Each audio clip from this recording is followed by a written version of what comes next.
Hello students, today we discuss Class 8 History Chapter 1 Understanding Modern Indian History. Before we begin the chapter, let's understand the meaning of history. History is a branch of knowledge that records and analyzes past events and happenings. It is about changes that occur over time, that is, finding how things were in the past and how things have changed. Therefore, historians have divided it into three periods, namely ancient, medieval, and modern. Periodization of India's history. In AD 1817, a Scottish economist and political philosopher called James Mill divided India's past into three periods: Hindu, Muslim, and British. Mill's periodization was widely accepted at the time, but today many historians do not agree with his division of the past into Hindu or Muslim periods on the basis of the religion of ruler. Modern period is related to growth of all the forces of modernism, but under the British rule, people were not getting modernized. Therefore, the name changed to Colonial Period.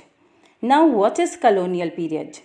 When the subjugation of one country by another leads to political, economic, social, and cultural changes, this is the process of colonization. Dates are very important. Now the question arises that why are dates so much important? They are very important because when we assume that a particular set of events are important, so dates become important. Most of the history in India was written by British historians. These historians started writing with the rule of first Governor General Warren Hastings and ended with the last Viceroy Lord Mountbatten.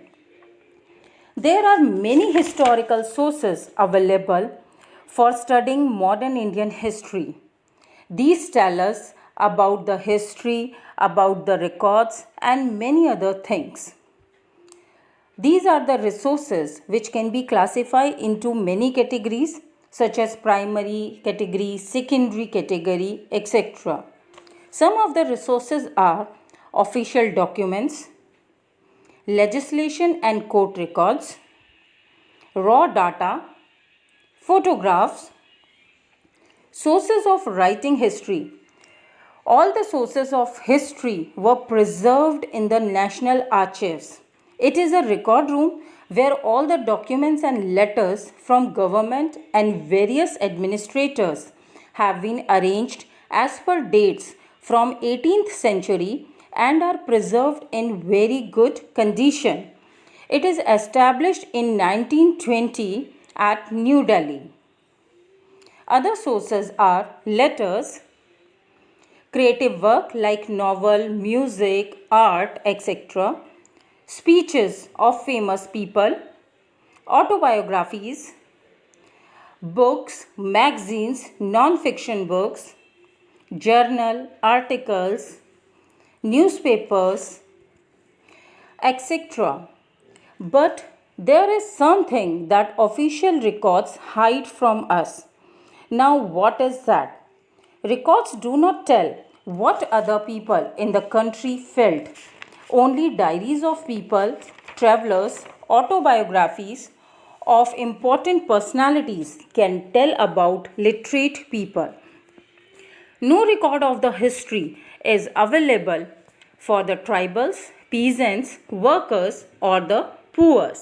So, to know more about them, we need to look deeper, and this can be done by a true and unbiased study that we will attempt to do. So, with this, we wind up this chapter.